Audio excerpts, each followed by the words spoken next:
اعوذ باللہ من الشیطان الرجیم بسم اللہ الرحمن الرحیم هل أتى على الإنسان حين من الدهر لم يكن شيئا مذكورا إنا خلقنا الإنسان من نطفة أمشاج نبتليه فجعلناه سميعا بصيرا إنا هديناه السبيل إما شاكرا وإما كفورا۔ شروع اللہ کے نام سے جو بڑا مہربان نہایت رحم کرنے والا ہے۔ کیا انسان کے اوپر ایسا زمانہ نہیں آیا کہ وہ قابل ذکر نہیں، کوئی چیز نہیں تھا؟ یقیناً ہم نے انسان کو ملے جلے نطفے سے پیدا کیا، ہم اس کو آزمائیں گے، بس ہم نے اس کو سننے والا اور دیکھنے والا بنایا۔ یقیناً ہم نے اس کو سیدھے راستے کی ہم نے اس کو راستے کی رہنمائی کی، ہم نے اس کو راستہ دکھایا، یا تو شکر گزاری کرے یا کفر کرے۔ یقیناً ہم نے کافروں کے لیے بیڑیا اور توق اور جہنم کی آگ کو تیار کر رکھا ہے۔ اس سورت کا نام سورہ دہر ہے۔ دہر کے معنی ہے زمانہ، اور اس میں انسان پر جو زمانہ پیدائش سے پہلے کا گزرا ہے اس کا بھی اندر تذکرہ ہے۔ اسی طرح اس سورت کا نام سورہ انسان بھی رکھا ہے، کیونکہ اس میں انسان کی پیدائش وغیرہ کو بھی بیان کیا گیا ہے، تو اس اعتبار سے اس سورت کا نام سورہ انسان بھی رکھا گیا ہے۔ شروع اللہ کے نام سے جو بڑا مہربان نہایت رحم کرنے والا ہے۔ هل أتى على الإنسان حين من الدهر لم يكن شيئا مذكورا۔ اللہ تعالیٰ فرماتے ہیں کیا انسان پر ایسا زمانہ نہیں گزرا کہ جس میں وہ کچھ بھی نہیں تھا، کوئی قابل ذکر چیز نہیں تھا؟ یعنی انسان پر مستقلاً ایک ایسا زمانہ گزرا ہے۔ ایک تفسیر تو یہ مراد لی گئی ہے کہ آدم علیہ السلام پہلے ان کا نام و نشان نہیں تھا، یعنی کوئی قابل ذکر چیز نہیں۔ بعد میں آدم علیہ السلام کی تخلیق ہوئی، آدم علیہ السلام کو بنایا، تو اس سے پہلے کا زمانہ۔ بعضوں نے کہا کہ نہیں، بلکہ انسان پیدا ہونے سے پہلے ماں کے پیٹ میں جب تھا تو وہ کئی قابل ذکر چیز نہیں تھا، ایک ناپاک گندا قطرہ، اس کا کوئی تذکرہ بھی نام لینا پسند نہیں کرتا، ایسا تھا۔ بعضوں نے کہا اس سے بھی پہلے کا زمانہ ہر انسان کے لیے، اس کی تخلیق سے پہلے وہ پیدا ہوا، اور جب اس کا وجود ہوا اس سے پہلے کا زمانہ اگر دیکھ لے تو کوئی قابل ذکر نہیں تھا۔ اس لیے کہ کون انسان کہاں سے آیا، کیا ہے، کچھ بھی معلوم نہیں ہے کسی کو، تو وہ مستقلاً زمانہ۔ تو حینون سے مراد لمبا زمانہ، حینون سے مراد اگر پیدائش کے وقت سے لیں گے تو وہ 9 مہینے کا جو زمانہ ہوتا ہے، اس میں 4 مہینے تو کوئی قابل ذکر چیز نہیں ہوتا، کیونکہ جب تک نطفہ ہوتا ہے، خون جمع ہوا بن جاتا ہے، خون کا لوتھڑا، گوشت کا لوتھڑا، جب تک اس میں اعضا نہ بنے تب تک تو یہ مشینری وغیرہ لگا کر بھی پتہ نہیں لگا سکتے کہ اندر لڑکا بن رہا ہے یا لڑکی بن رہی ہے۔ مشینری وغیرہ سے کے بعد جو جانچ وغیرہ کرتے ہیں، پتہ لگاتے، وہ اعضا بن جانے کے بعد، لیکن 4 مہینے سے پہلے کا جو مرحلہ ہے اس میں کچھ بھی پتہ نہیں، کوئی قابل ذکر نہیں کہ یہ کیا ہے، اندر کیا ہو رہا ہے، کچھ بھی پتہ نہیں ہوتا ہے۔ تو یہ ایک مستقلاً زمانہ گزرا ہے انسان پر، لم یکن شیئا مذکورا، کہ جس میں وہ قابل ذکر ہی نہیں تھا۔ پھر اللہ تبارک و تعالیٰ فرماتے ہیں انا خلقنا الانسان من نطفۃ، کہ ہم نے انسان کو ایک ناپاک قطرے سے پیدا کیا۔ وہ قطرہ بھی کیسا؟ امشاج، ملا جلا۔ ملا جلا کی ایک تفسیر تو یہ کی گئی ہے کہ مرد اور عورت دونوں کا قطرہ ملا ہوا اور دونوں کے نطفے سے ملا کر انسان کو پیدا کیا، کہ مادر رحم کے اندر ایک چھوٹا سا قطرہ رہ جاتا ہے اور اندر عورت کا بھی قطرہ اندر ملتا ہے، دونوں مل کر اس کا جز اور اس کا جز دونوں ملتے ہیں، اور ملنے کے بعد پھر اللہ تعالیٰ چاہتے ہیں تو اس کے ذریعے سے مذکر یعنی لڑکا وجود میں لاتے ہیں، اور اگر اللہ تعالیٰ چاہتے ہیں تو اس کے ذریعے سے لڑکی وجود میں آتی ہے۔ لاکھ دوائیاں کر لو کہ بھائی لڑکا ہی ہو، کوئی نہیں، چاہے تمہارے کہنے سے نہیں ہوگا، اللہ تعالیٰ نے جو طے کیا ہوگا وہی ہوگا۔ تو اللہ تبارک و تعالیٰ فرماتے ہیں کہ مرد اور عورت کے ملے جھلے نطفے سے پیدا کیا۔ دوسری تفسیر اس کی یہ کی گئی ہے کہ من نطفۃ امشاج، ایسے منی کے قطرے سے جو مختلف چیزوں سے مل کر بنا ہوا ہے، اندر مختلف چیزیں ہیں، اور تحقیقات کے بعد پتہ چلتا ہے کہ منی کے اندر بہت ساری چیزیں ہوتی ہے۔ آج کے سائنس نے بھی کے اندر چھوٹے جراثیم سان یہ نے وہ نے اس طرح کئی چیزیں ملی ہوئی ہوتی ہے مخلوط۔ تو ایک مخلوط نطفہ اور اس میں کہاں کہاں کے اثرات ہوں گے، کون کون سی جگہ کے اثرات، یہ ساری دنیا میں ہم جو بیٹھے ہیں یہاں، ساری دنیا میں انسان موجود ہے، ہم یہاں جو بیٹھے ہیں، ہر ایک اگر دیکھے تو ہمارے والدین انہوں نے غذا کھا رہے ہوں گے، ان کی پشت میں مادہ منویہ بھی تیار بھی نہیں ہوا ہوگا، تو الگ الگ نہ معلوم کون سے درخت کی پتے میں، کون سی سبزی کے پتے میں، یا کون سی گوشت کی بوٹی پر، یا کون سے انڈے میں، کس میں ہماری یہ منی جس سے بنی ہے وہی غذا کھاتے ہیں، اور کھانے کے بعد اس کے ذریعے خون اور منی اور ساری چیزیں اسی سے بنتی ہے، ناپاک قطرہ بھی اسی سے بنتا ہے۔ تو گویا ہم دنیا کے کون سے کونے میں ہمارا وجود ہو رہا ہوگا، کہاں کہاں وہ ساری چیزیں جو والدین نے کھایا ان تمام کے ذریعے سے یہ ایک نطفہ بنا، اور پھر اس نطفے میں ماں کا نطفہ باپ کا نطفہ دونوں ملے اور مرد اور عورت دونوں کے نطفے کے ذریعے انسان کو پیدا کیا۔ تو انسان کو سوچنا چاہیے کہ اس کی تخلیق کتنے اجزاء سے اور کتنی چیزوں سے مل کر اللہ تبارک و تعالیٰ نے بنائی ہے، اور اس میں اس تفسیر کے مطابق مشرکین کے اعتراض کا جواب بھی ہو جائے گا کہ بھائی مر کر مٹی ہو جائیں گے پھر دوبارہ کیسے زندہ کریں گے۔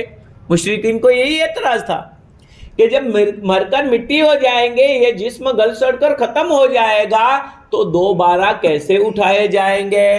اللہ سبحانہ و تعالیٰ فرماتے ہیں کہ تم سبزیوں میں کہاں کہاں، کون سی چیز میں، کون سے پھل میں، کون سے کہاں کہاں تمہارے اجزاء تھے، سب کو چن چن کر وہ تمہارے والدین کے پاس روزی پہنچائی، اور وہ روزی انہوں نے کھائی، اس میں سے وہ حصہ بعض خون میں گیا، بعض بگاڑ کے ذریعے سے نکل گیا گندگی کے راستے سے، اور بعض حصہ وہ مادہ منویہ اس میں بھی بعض قطرے ایسے ہی گر گئے، جس کا کوئی ہر قطرے سے بچہ پیدا ہو لازمی نہیں ہے، اور بعض جس میں آپ کا طے تھا پیدا ہونا تو اس قطرے کے ذریعے سے تم کو پیدا کیا، تو بغیر کسی چیز کے سبزی، اب سبزی میں کوئی انسان نظر آتا ہے، پھل فروٹ پہ کوئی انسان نظر آتا ہے، یہ گوشت وغیرہ کا لوتھڑا، یہ ساری چیزیں ایسی چیزوں سے ملا کر اللہ سبحانہ تعالیٰ فرماتے ہیں کہ ہم نے سب کو جمع کر کے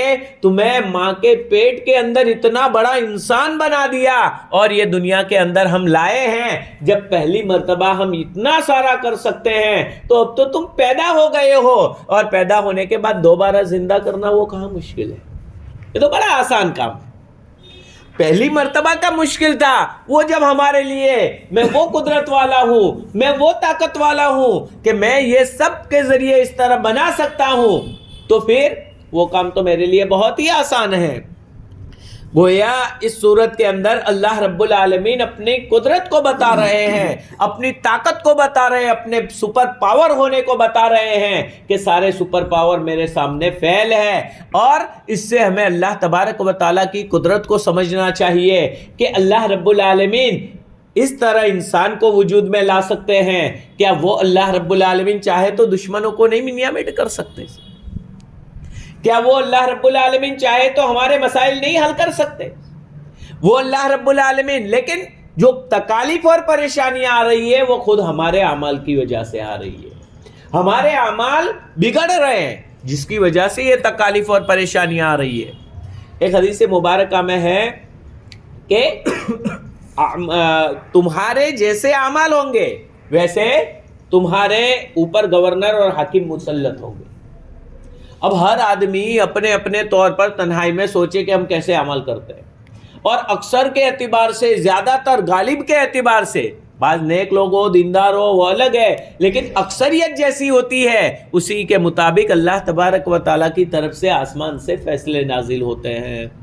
تو اللہ تبارک و تعالیٰ قدرت اپنی بتلا رہے ہیں، اِنَّا خَلَقْنَا الْإِنسَانَ مِن نُطْفَةٍ أَمْشَاجٍ، کہ ہم نے انسان کو ملے جلے نطفے سے پیدا کیا، اور پیدا کر کے اتنے بڑا وجود بخشا تم کو، اتنا سارا. تو ایسے ہی تمہیں بیکار پیدا نہیں کیا گیا، یا تمہیں اتفاقی پیدا نہیں کر دیا، بلکہ مقصد ہے پیدائش کا کیا؟ نبتلیہ، تاکہ ہم تم کو آزمائے، مکلف بنائے، ذمہ داری عطا کرے، اور تم اس ذمہ داری کو دنیا میں اچھی طرح نبھاتے ہو یا نہیں نبھاتے، یہ ہم جانچیں گے تم کو.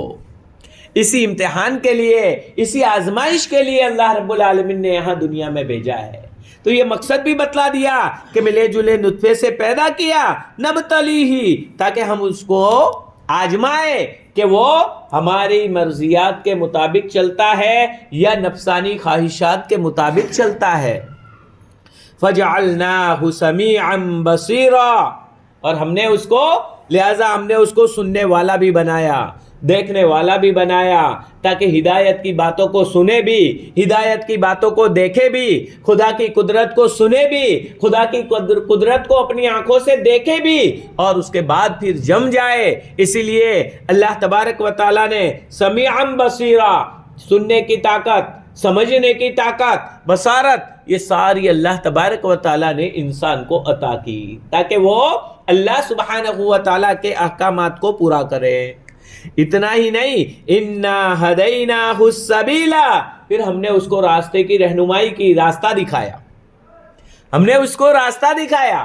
چنانچہ آدم علیہ السلام سے لے کر ہمارے آقا محمد رسول اللہ صلی اللہ علیہ وسلم تک لگاتار انبیاء کرام علیہ السلام آتے رہے، راستہ بتاتے گئے. اور حضور اکرم صلی اللہ علیہ وسلم نے وہ تربیت فرمائی، چونکہ آپ کے بعد کوئی نبی نہیں تھا. آپ نے فرمایا لا نبی بعدی، میرے بعد کوئی نبی نہیں ہے، لہٰذا آپ نے اپنے بعد ایسے جانشین اور ایسے اہل علم تیار کیے.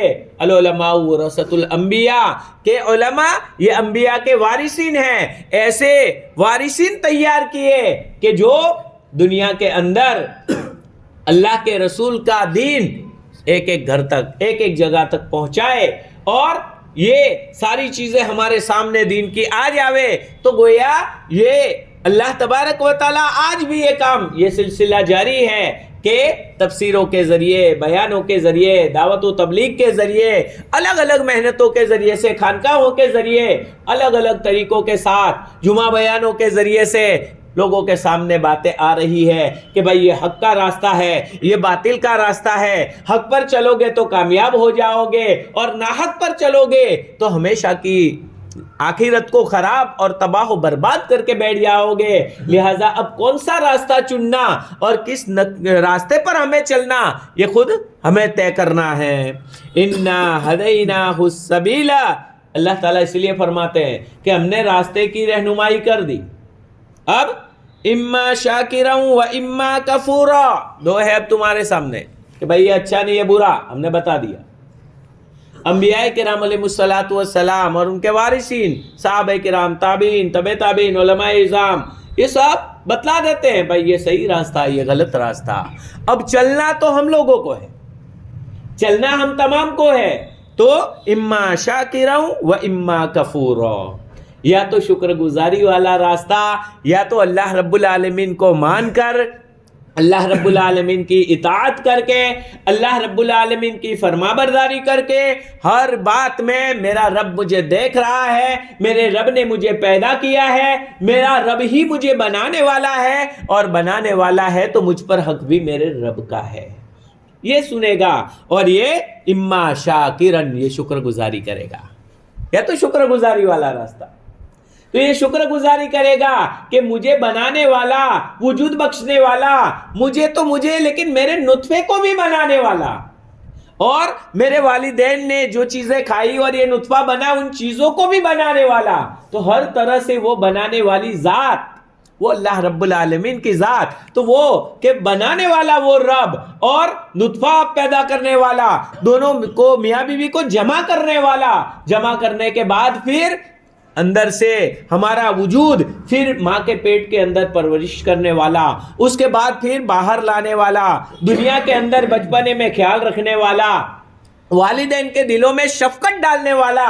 اگر والدین کے دل میں محبت اور شفقت نہ ہوتی تو کون دودھ پلاتا، اور کون پیشاب وغیرہ پاخانہ گندگی کون صاف کرتا؟ اگر ہمارے سامنے گندگی آ جائے صاف کرنا تو کیسا دل ہچکچاتا ہے، لیکن اللہ تبارک و تعالیٰ نے والدہ کے دل میں وہ محبت ڈال دی، وہ ساری چیزیں صاف کرے گی۔ والد کے سامنے، والد کے دل میں محبت ڈال دی، ذرا کچھ ہوگا وہ کما کر میرے بیٹے کو یہ چاہیے، میرے بیٹے کو یہ چاہیے، ساری روزی روٹی اور ساری چیزوں کی فکر کرے گا۔ تو یہ اللہ تبارک و تعالیٰ نے فکر کیا، تربیت کی، بڑے ہوئے، تو یہ سارا اللہ رب العالمین فرماتے ہیں کرنے والا میں۔ اب تم میری شکر گزاری کرتے ہو اور راستہ بھی بتا دیا، یہ بھی احسان کر دیا اللہ تعالیٰ نے، یعنی گویا بنانے والا بھی وہ، احسان کرنے والا بھی وہ، راستہ بھی سیدھا اور الٹا دونوں بتلا دیے کہ یہ سیدھا ہے یہ غلط ہے، یہ بھی بتلا دیا۔ اب تم کون سے راستے پر چلتے ہو، اما شاکروں، یا تو شکر گزاری والا، اور شکر گزاری یہی ہے کہ اللہ رب العالمین کی مان کر چلے۔ شکر گزاری یہی ہے کہ ہم اللہ رب العالمین کی فرما برداری کر کے چلے، اللہ رب العالمین کی نافرمانی نہ کرے۔ وَإِمَّا كَفُورًا، یا ناشکری والا راستہ۔ ناشکری والا راستہ یہ ہے کہ بنانے والے کو بھول جائے، احسان کرنے والے کو بھول جائے، اس نے جو ہمیں راستہ صحیح دکھایا اس کو بھول جائے، ہمارے والدین کے دل میں رحم ڈالا اس کو بھول جائے، یہ ساری چیزیں بھول جائے، اور ناشکرا بن کر اپنے نفس کا غلام بن جائے، اور اپنے نفس میں، اپنے دل میں، اپنی خواہشات میں جو آتا ہے وہ کرتا رہتا ہے۔ اور اسی طرح سے اب دونوں راستے اللہ تعالیٰ نے دکھلا دیے۔ آگے اللہ رب العالمین فرماتے ہیں کہ لیکن یاد رکھو کہ دونوں میں سے جس راستے پہ چلنا ہو دنیا میں تو چلے جاؤ گے، لیکن آخرت میں دونوں راستے برابر نہیں ہیں، اس لیے کہ اِنَّا أَعْتَدْنَا لِلْكَافِرِينَ سَلَاسِلَ وَأَغْلَالًا وَسَعِيرًا۔ اگر ناشکری والا راستہ اختیار کیا، ناشکری والا راستہ اختیار کیا، اللہ تعالیٰ کی نافرمانی والا راستہ اختیار کیا، کفر و شرک والا راستہ اختیار کیا، تو یاد رکھو یقیناً ہم نے کافروں کے لیے زنجیریں باندھنے کے لیے، مجرموں کو باندھا جاتا ہے اس طرح زنجیریں، سانکڑ کہتے ہیں نا، اس سے باندھا جائے گا۔ وَأَغْلَالًا، اور توق، گلے میں ڈالا جاتا ہے توق، تو یہ توق، وَسَعِيرًا، اور جہنم کی دہکتی ہوئی آگ کو تیار کر رکھا ہے۔ اس لیے شکر گزاری والے راستے پر چلو گے تو ٹھیک ہے، اور اگر ناشکری والے راستے پر چلو گے تو تمہارے لیے یہ ساری چیزیں وہاں پر انتظار کر رہی ہے۔ اب ظاہری بات ہے کہ انسان ڈر جاتا ہے کہ کیا ہوگا، ہمارا کیا ہوگا، اور وہ شکر گزاری والے راستے پر چلتا ہے، تو سوال پیدا ہوتا ہے کہ اللہ رب العالمین اگر ہم شکر گزاری والے راستے پر چلیں گے تو ہمارے لیے کیا ہوگا؟ تو آگے ان الابرار کے ذریعے سے آگے والی آیت میں وہی کہ شکر گزاری والے راستے پر کیا ملے گا وہ آگے والی آیتوں میں اللہ رب العالمین بیان فرما رہے ہیں، تو انشاءاللہ اس کو آئندہ تفسیر میں ذکر کریں گے۔ درود شریف پڑھ لو۔ اللهم لك الحمد كله ولك الشكر كله كما ينبغي لجلال وجهك الكريم وعظيم سلطانك اللهم صل على محمد وعلى آل محمد كما صليت على إبراهيم وعلى آل إبراهيم إنك حميد مجيد اللہم یا ارحم الراحمین یا ذا الجلال والاکرام یا فعال لما یرید یا الہ العالمین، ہم سب کے گناہوں کو معاف فرما دیجیے۔ اے مولا آپ ہمیں اپنے شکر گزار بندوں میں شامل فرما دیجیے۔ اے مولا آپ کے احسانات بے شمار ہے مولا۔ اے مولا ہر وقت بارش کے قطروں سے زیادہ، ہواؤں کے جھونکوں سے زیادہ مولا آپ کے احسانات ہم پر رات اور دن برس رہے ہیں۔ اے مولا بستر پر میٹھی نیند سلانا، کھانے کے اشیاء مہیا کرنا، کھلانا پلانا، ہماری آنکھیں، ہمارے کان، ہمارے اعضاء کو صحیح سالم رکھنا، یہ سب مولا آپ کے بہت بڑے بڑے احسانات ہیں۔ اے مولا ایک آنکھ میں تکلیف ہو جاتی ہے، برداشت نہیں ہوتا ہے، اے مولا آپ نے ہماری آنکھوں کو صحیح سالم رکھا، اے مولا ہمارے اعضاء کو صحیح سالم رکھا، اے مولا ہمیں شکر گزاری والا راستہ اختیار کرنے کی توفیق عنایت فرما دیجئے۔ مولا ہمیں آپ کا شکر گزار بندہ بنا دیجئے۔ مولا ناشکری سے بھرپور حفاظت فرمائیے۔ اے مولا ہم ناشکرے ہو گئے ہیں اے مولا رات کی اندھیریوں میں بھی اے مولا تیری نافرمانیاں ہو رہی ہے، مولا دن کے اجالے میں بھی تیری نافرمانیاں ہو رہی ہے مولا، جان کر اور انجان کر ہر حال میں آپ کی نافرمانیاں ہو رہی ہے مولا۔ جن ہاتھوں سے آپ کا کھانا کھاتے ہیں، آپ کی غذا کھاتے ہیں مولا، انہی ہاتھوں سے اے مولا آپ کی نافرمانی ہو رہی ہے۔ اے مولا اے رب العالمین، اے کرم والی ذات، اے مولا آپ کے عذاب سے ہماری حفاظت فرما مولا، آپ کی زنجیروں سے ہماری حفاظت فرما مولا، آپ کے طوق سے ہماری حفاظت فرما۔ اے مولا ہم کمزور ہیں مولا، گندے ہیں لیکن آپ ہی کے بندے ہیں۔ اے مولا اے 70 ماہوں سے زیادہ مہربان اللہ، اے مولا ہم پر رحم و کرم کا معاملہ فرما دے۔ اے مولا عافیت کا معاملہ فرما دیجئے۔ اے مولا یہ جو حالات آ رہے ہیں ہمارے گناہوں کی نحوست سے آ رہے ہیں، اے مولا گناہ اتنے بڑھ گئے ہیں مولا، گناہ کرتے کرتے دل پورا سیاہ ہو چکا ہے، کالا ہو چکا ہے۔ اے مولا اب تو دین کی باتوں کے اثرات بھی ہمارے دلوں پر نہیں پڑ رہے۔ اے مولا ہمیں صحیح سمجھ نصیب فرما دے مولا، آپ کے خوف سے رونے والی آنکھ ہمیں نصیب فرما دیجیے۔ اے مولا آپ کا خوف ہمیں نصیب فرما دیجیے مولا، سارے خوف پر آپ کا خوف غالب فرما دیجیے۔ اے مولا آپ ہماری رہنمائی فرمائیے مولا، ہمیں صحیح راستہ دکھا دیجیے اور صحیح راستے پر چلنے کی توفیق بھی آپ ہی عنایت فرما دیجیے مولا، آپ کی توفیق کے بغیر ہم کچھ نہیں کر سکتے۔ اے مولا آپ کی مدد کے بغیر ہم کچھ نہیں کر سکتے مولا۔ نفس و شیاطین ہر وقت ہمارے ساتھ لگے ہوئے ہیں مولا، گندا معاشرہ اور گندا ماحول بھی ساتھ میں لگا ہوا ہے۔ اے مولا تیرے نبی کے طریقوں سے دور کرنے کی رات اور دن محنتیں ہو رہی ہے۔ اے مولا آپ ہی رحم فرما، آپ ہی کرم فرما دیجئے، آپ ہی رحم فرما دیجئے۔ اے مولا پورے مجمع کو قبول فرما لیجئے۔